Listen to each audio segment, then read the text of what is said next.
Support WrestleTalk! Give us a subscribe. One of the biggest issues that the pandemic has caused, at least within our little wrestling bubble, is that wrestlers haven't been able to travel abroad, something that until now has been a huge part of a modern wrestler's life. One of the most high-profile cases of this is current IWGP United States champion and former AEW champion Jon Moxley not being able to travel to Japan, meaning the belt has gone undefended since the beginning of 2020. But all that appears to have changed, as Moxley made a shocking return at yesterday's New Japan Strong, where he attacked Kenta after the main event. Kenta has been the #1 contender for the United States title since he won the New Japan Cup USA last year, but hasn't really been able to do anything with that accolade given Moxley's absence. Now, before anyone gets too excited, a number of AEW stars have clauses in their contracts, meaning they can still wrestle for New Japan, so this doesn't necessarily mean any forbidden door has been opened between AEW and New Japan. But what if it does?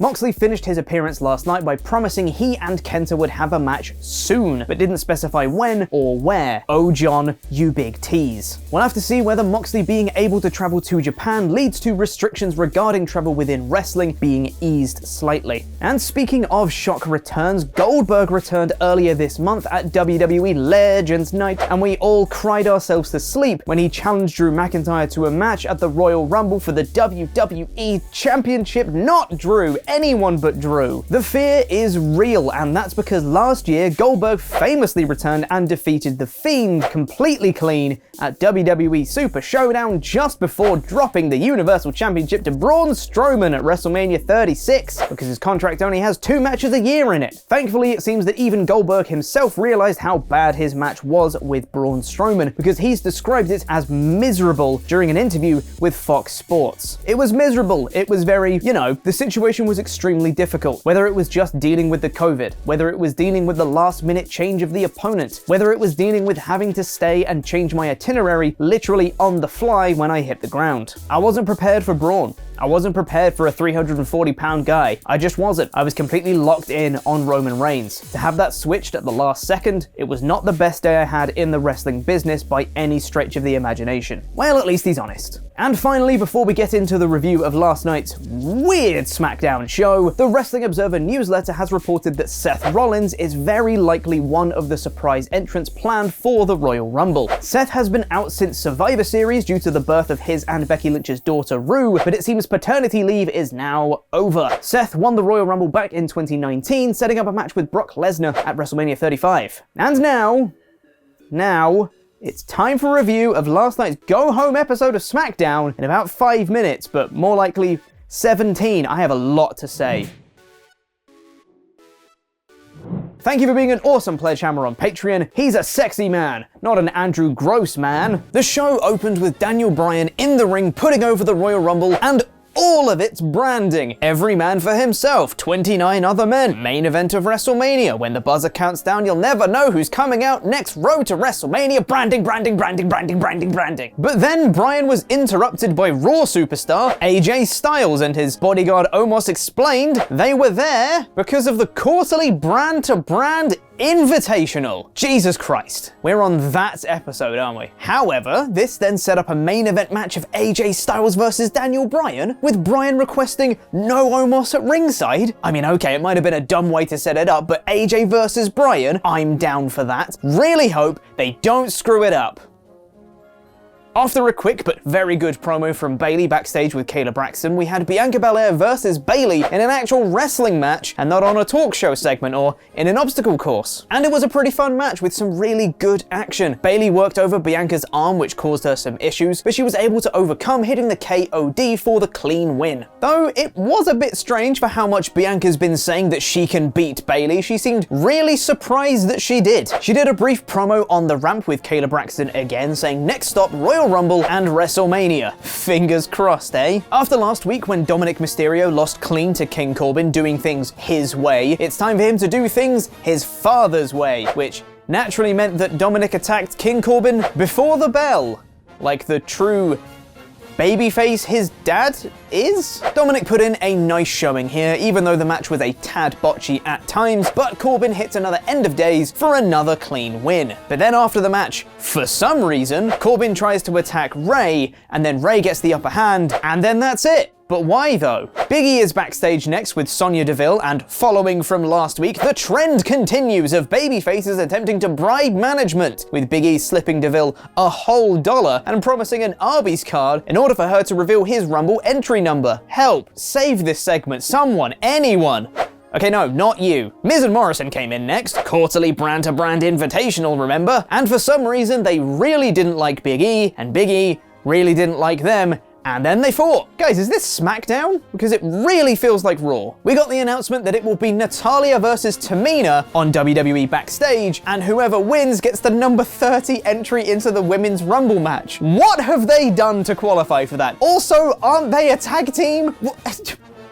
Why? Sasha Banks backstage runs into Reginald, who says he's there to give Banks the nicest bottle of wine to go with losing a championship. For some reason, Banks then acts all seductive and stuff, and tells Reginald that he should get Carmella the nicest bottle of wine to go with a broken jaw before kind of sort of flirting with him and then leaving. Isn't that Carmella's gimmick? Is this feud gonna be over Reginald now? Guys, are we sure this isn't Raw? Backstage, Sami Zayn tries to get Shinsuke Nakamura on his side, playing off their history together, but Nakamura tells him to go to hell for some reason. The cornerstone of SmackDown the past few months has been Roman Reigns, so come on Reigns, get us back on track, will ya? Reigns and Owens had their final showdown on this show, which was a promo via satellite with them both in different rooms. However, the promo was top tier. Reigns played his antagonistic role perfectly and pushed Owens' buttons in exactly the right way, targeting his family. Owens fired up at the end, screaming down the camera at Reigns, which, even after all the physicality, added an extra layer of personal heat between them. This was a great promo. Go home show worthy? I'm not sure, but it was very, very good. Well, we're back to feeling like a SmackDown now. Great, okay. What's next? A video package for Drew McIntyre versus Goldberg. God damn it. But it's fine, guys. It's fine. We're at the main event. It's Daniel Bryan versus AJ Styles. AJ sent Omos to the back, so no shenanigans possible. Right? No shenanigans. Right, guys? Guys? Cesaro was on commentary, which made a lot of sense, and the match started off great, with the two showcasing how bloody great they are at wrestling, but then Sami Zayn came out, and don't get me wrong, I love Sami, I love his character, but Sami means shenanigans. There was pretty much no reason for him to come out here, but as Sami held up various signs at ringside, one of them being an anti-Big E sign, which then brought out Big E, who then beat up Sami on the outside. I'm not sure why a sign really ticked him off, but who am I to judge? Actually, I'm reviewing the show, judging is what I should be doing. E threw Sami into Cesaro on commentary, and wouldn't you know it, it's brawl time, everybody! Bryan did a dive onto everyone, Sami caused the DQ, everyone starts fighting, but then out comes Shinsuke Nakamura, and it's every man for himself! Apart from when it's babyfaces versus heels, because then it went into a 6-man tag match with Nakamura, Bryan, and Big E versus Sami, Cesaro, and AJ. But that's fine.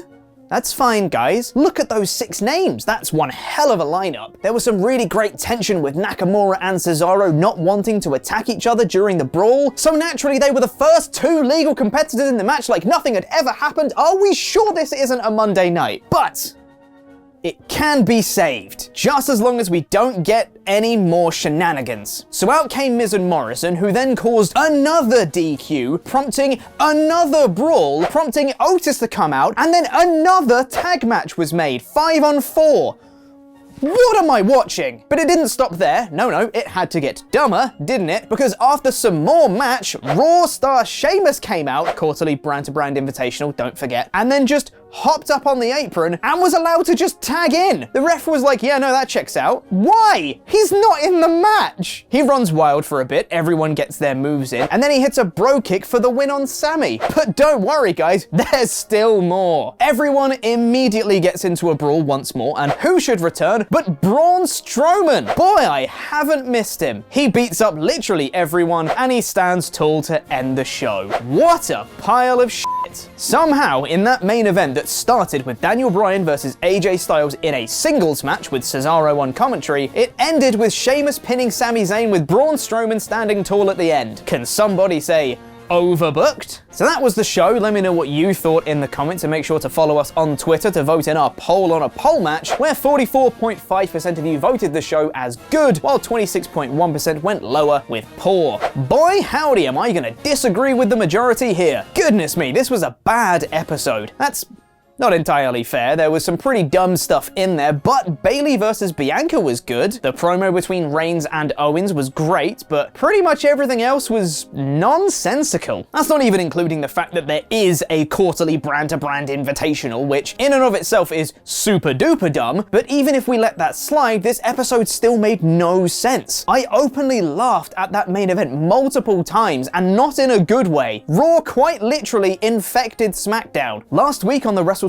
podcast, Andy and I thought last week's show was good, but not up to SmackDown's usual standards. But we said, it's fine, they'll definitely have something saved for the go-home show. They didn't.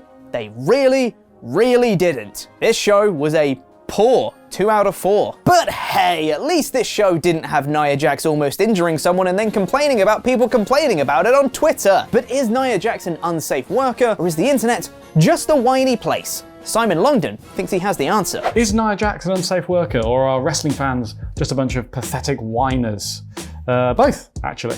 Dana Brooke tweeted about it in a way that sort of acknowledged the botch without necessarily exacerbating the situation. Though, of course, if The Undertaker had his way, she should have gone to the locker room and stabbed her. As is her wont, Nia decided to go on the old charm offensive on Twitter. She's decided that it's fine. And all the people that were concerned for Dana Brooke's safety, it was just people on Twitter who were just a bunch of weak-ass losers. It's hard to say that she's wrong. I am a weak-ass loser. But I wouldn't have necessarily chosen the moment that I spiked someone's head, like I'd just scored a touchdown, as the place to make that point. She definitely gets a lot of unwarranted abuse on Twitter. But on the flip side, she does respond to this in a way that suggests she hasn't necessarily taken to heart the genuine criticism and tried to implement it in her work. Instead, Nia Jax is showing all these soy boys how it's done by dumping someone's head on her knee, or throwing someone eyes first into some stairs, or just sort of punching someone's head off a week before a pay-per-view match. Weirdly, the WWE Twitter account actually ran with the GIF. They decided to team it with a sort of delicate, whoops, I just spilt my drink on your crotch, sir, sort of emoji, you know. I suppose I don't know if there is a emoji for whoops, I just nearly broke your head. Oh yeah, there we go. Oh look, this guy's watching Raw. So what have we learned? Well, I think we've learned that Nia isn't necessarily progressing in the way that we'd hope, and is still a sort of semi-regular danger to her co-workers. But at this point, I do think it is moving away from her incompetence into WWE's negligence. And yes, she's also right. Wrestling fans are whiny. What you're watching is me whining. I should rename this grapple whining. Nobody in their right mind wants to legitimately hurt another wrestler, and to suggest that it either was or should be accepted is just a juvenile response. It's the sort of thing that The Undertaker's kind of fake masculine whining on Joe Rogan has now legitimized, and in some way, Nia's response has become part of that. You can see it in the responses. And frankly, I think we're all worse off for it, you know. Well, apart from Dana Brooke, obviously.